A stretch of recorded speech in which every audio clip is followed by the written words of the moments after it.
Epic intro music. Hello, Paintballs, Lycaon Pictus here, and today I'm bringing you something brand new. Age of Wonders Planetfall released last night, so I am definitely getting straight into it today. I am so excited, I'm super hyped for this game. It looks absolutely amazing and I just can't wait to get into it. I'm not super experienced myself with Age of Wonders. I haven't played much of the old games, and I haven't looked a lot into this game because I didn't want to spoil anything for myself. So basically, you'll all be learning alongside with me, which is going to be pretty fun. So we're gonna learn the game together, and I think that's the best way to do it. A new series. So let's get into it. The currents of the void shift around me. Follow my voice, my last possession. My name was Empress Carmenia, and I was the last regent of the Star Union. We built a paradise on 1,000 planets, a glistening web strung between the stars. But the cataclysm shattered all, leaving our people stranded and alien to one another. Whoever you are, whatever you have become, it is time to leave this dark age behind and return to the worlds of your ancestors. Uncover our secrets, but heed our mistakes. Forge a new empire, a new Age of Wonders. Okay, so I'm absolutely hyped for this now. That was amazing. What I will do first, though, is I am just going to do the tutorial planet, the Dolos Minerva, because there's a lot of updates when the game first comes out, and I don't want to get bogged down into some massive series straight away when they're going to patch the game and I won't be able to continue. So basically, we're just going to do the first few episodes on the tutorial planet and just see what happens from there. Dolos Minerva, a research colony has gone dark. The Vanguard launch a dire rescue mission. Should we have a look at the Vanguard? So we've got Jack Geldar. The Vanguard consists of rough folk with few ties to society. So the effects of long interstellar travel and cryosleep and resulting time dilation doesn't matter to them. Okay, and their traits: they are the firearms weapon group, the laser weapons group, they deploy combat drones and turrets, they use propaganda and military force, and they have powerful range units with weak melee capacity. I think that the Vanguard have basically basically the only faction that are traditional humans in a sense, or the most like traditional humans because they've just been in cryosleep for hundreds of years. I think that's generally the gist of it, and they've woken up to this new world and now we have to try and survive. That's the best that I can explain it. So they use void tech. Void tech warps the laws of physics, allowing the manipulation and teleportation of matter and energy. Now the traits of this: they command highly mobile units that can teleport and pass through obstacles. They create temporal clones of units, destabilize and decelerate enemies, and uses the arc and kinetic damage channels. Another thing to note that I heard about Vanguard is that the Vanguard race plays very similar to XCOM. So it's a similar sort of strategy to XCOM, but the battles are quite a bit more streamlined than XCOM, of course, so that it doesn't take hours per turn. But the rest of the races use completely different strategies, and you have to play the game and think completely differently and completely adapt your tactics depending on the other races, because some of them are like high melee damage. Okay, we don't have a background for your race because we've been in cryosleep, I guess. We got military detachment. A strong military force is always a good idea, so you were sure to recruit extra soldiers to join you on your expedition. You start the game with a larger starting army, so that's good. And they have no imperfections, no vice yet. Vanguard assault equipment. The advanced training gives you the following skills: range specialist and steady aim. So we know what those roughly are. And the pack includes a laser rifle and a basic grenade that deals kinetic damage. For the difficulty, I'm going to go for beginner on the very, very first time on the tutorial planet, because you've got a choice between beginner, advanced and expert. So it doesn't sound like there's a normal difficulty as such. I'm not sure, but if you'd like me to do different settings for the future, because this isn't going to be going on very long, let me know. But yeah, let's get underway. Commander's personal record. Vanguard LCVP-86 emerged from void space intact. Our destination is a small planet located near to the anomaly in the system. Scans are showing nothing but static from the research outpost below. The distress call we received remains the only sign of life. The void anomaly looms over the planet like a dark omen. These scientists must have been mad to study the phenomenon from this close. But it's not for me to question their motives. We're here to secure a foothold, search for any survivors, and investigate what happened. Prepare for planetfall. Prepare for planetfall. I cannot wait for this. This is going to be good. The world size is tiny. The landmass type is Pangea. So that means that it's going to be one landmass. Water 1%, which kind of makes sense for Pangea. And land 99%. So we have to search for survivors and find out what happened.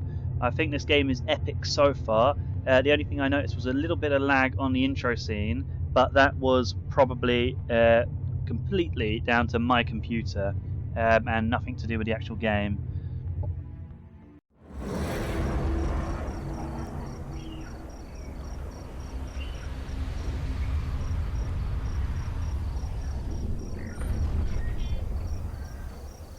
Welcome, Commander. I am Ava, your autonomous integrated virtual assistant.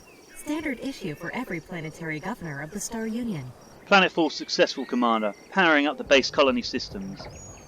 Good, there is no time to waste. We'll start by setting up and expanding this colony. Start a surface scan for survivors and existing colony infrastructure.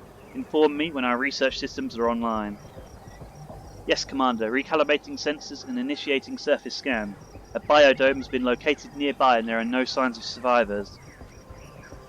Continue scanning the planet's surface. If there are any survivors on this world, I want to know about it. I'll scout the adjacent sectors and investigate the biodome. It should contain supplies that will help us expand our colony. First little mission, searching for survivors. So select your army and explore the nearby sector. Hint, you can see your progress in your currently active quests. Okay. Explore the sector, take control of the overgrown biome, and we get 74 research and 56 food if we pass it. So let's accept that mission. So now I guess we've just got to do the tutorial mission. This is an army. Armies contain up to 6 units on a single hex and are used to explore the world, attack enemy armies, and defend colonies. Okay, so very similar to the other games. Okay, so this is us, and then looks like we can unlock mods. Allow you to improve your units later in the game and allow you to adapt your arsenal to ever-evolving threats. So that's very nice. Okay, so we got nothing yet, but we basically just have a look and we can really customize everything here, so that's good. And I think these ones at the bottom are the traits. Yeah, infantry, hero, land movement, light unit, biological, commander.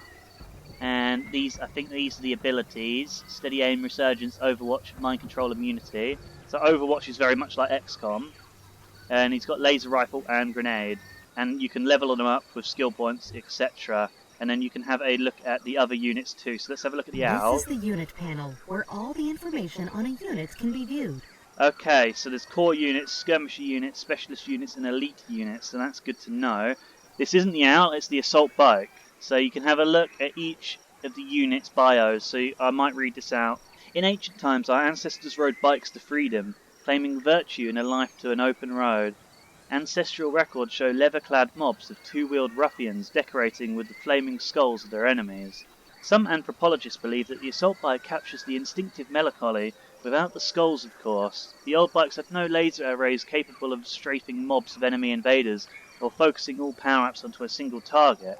One can only wonder if our ancestors ever would have left the open road had they these additional capabilities. I love that actually, that's really cool, that's actually really interesting. Let's have a look at the little bio on the Vanguard Trooper.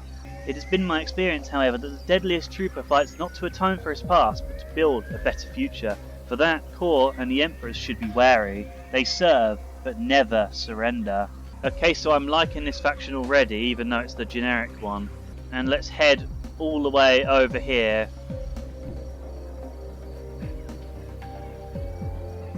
Colony production facilities are currently idle, Commander. I recommend we start with building the central replicator facility to increase production.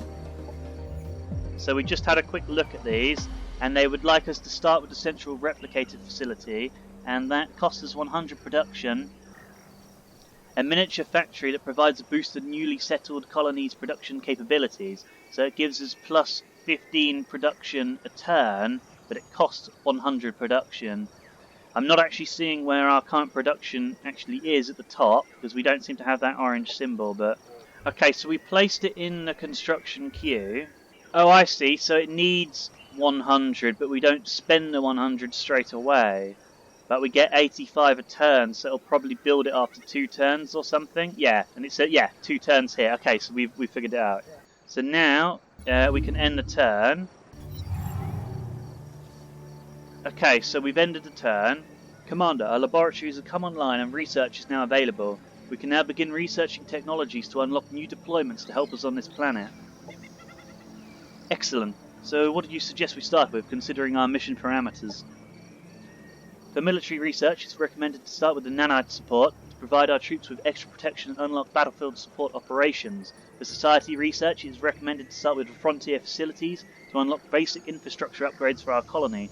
I've highlighted these skills in the research interface for your convenience. Let's see the research. Welcome to the Research Center, Commander. Here we allocate knowledge to rediscover the technologies of the Star Union and search for new frontiers. Military research concerns unit unlocks, unit mods, and military operations. Okay, so we've got society research. Concerns economic development, governmental policies, and espionage.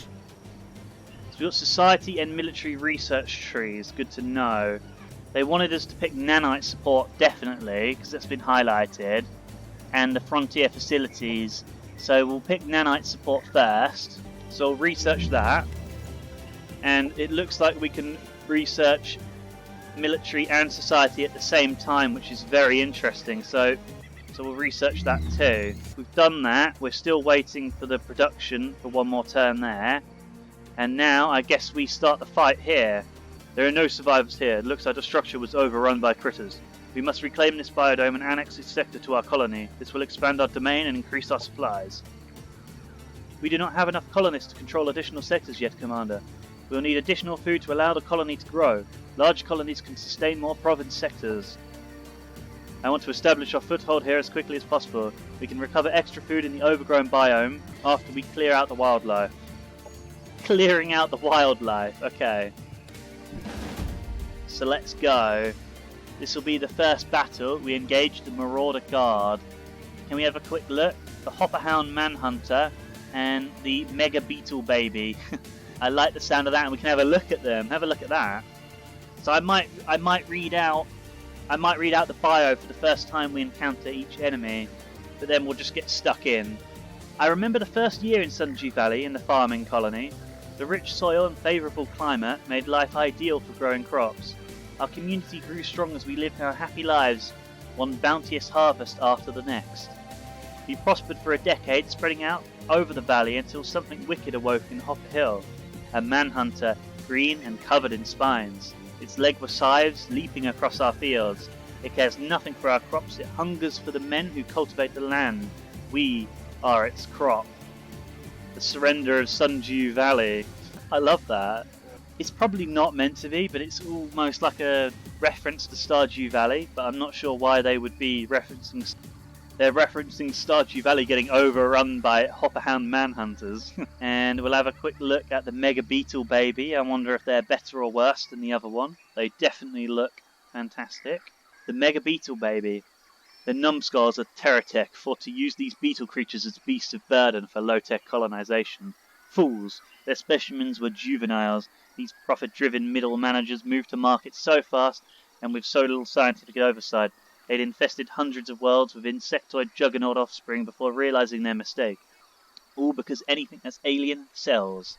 You can't just file off a creature's mandibles and change its nature. The beetle pupae still explode if they die. And what happens when beetle baby becomes beetle adult? Very, very correct indeed. They did not think that through. So I guess we'll head to manual combat.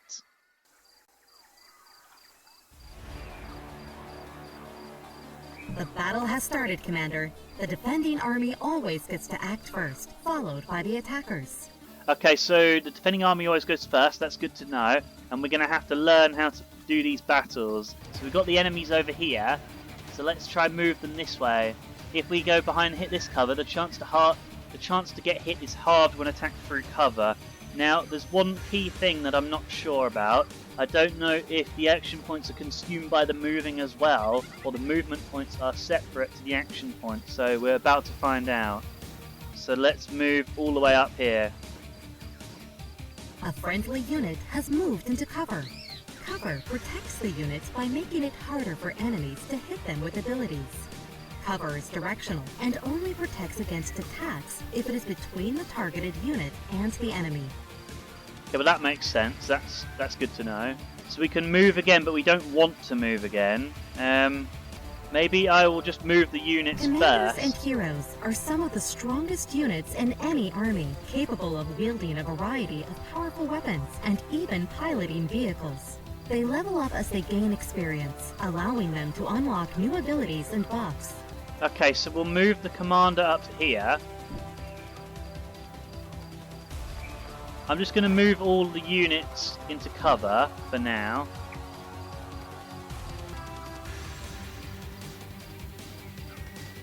Pop them over there maybe.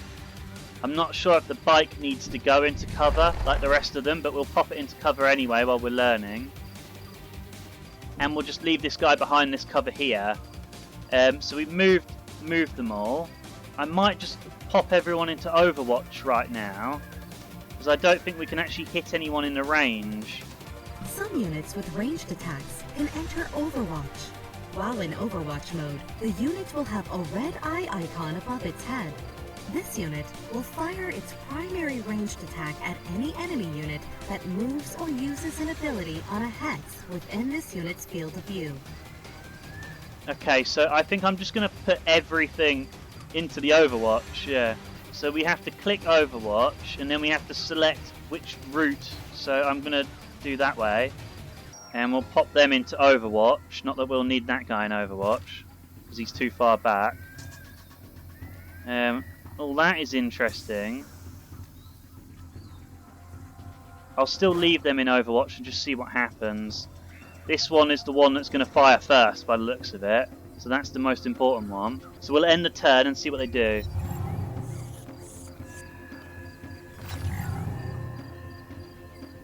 Okay. So they didn't barely move. So there's no cover over here. I don't think we can get there in one move. I think that you can kind of...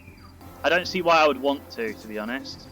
So we're just going to leave them in Overwatch again. Oh god, I didn't mean to do that. Okay, so I moved this one forward by accident, but we are now in range of this one. So we will shoot at it. A little bit silly that moving them forward there by accident, but let's just shoot. Most abilities that are used on enemy units have an accuracy rating, which is the chance that the ability hits the intended target.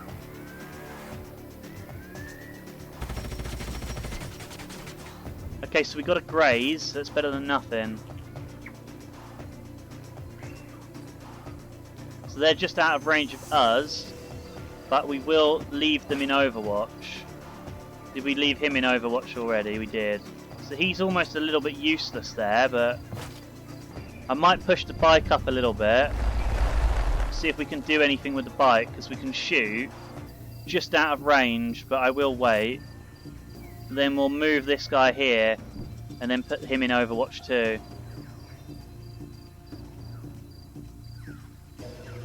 And now we'll end the turn.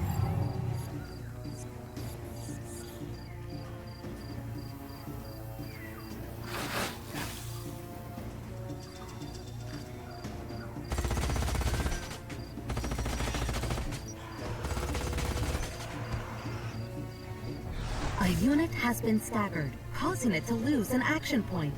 Most melee attacks and explosives will stagger units.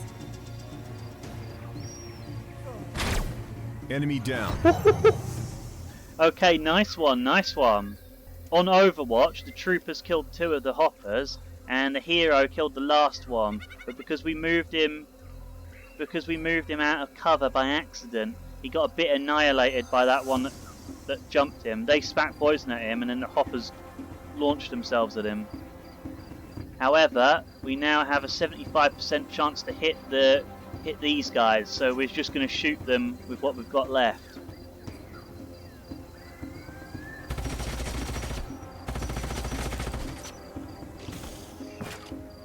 Okay, good. We're just going to shoot them with everybody, because I think we can take them down here. Very Enemy nice. annihilated. They never stood a chance.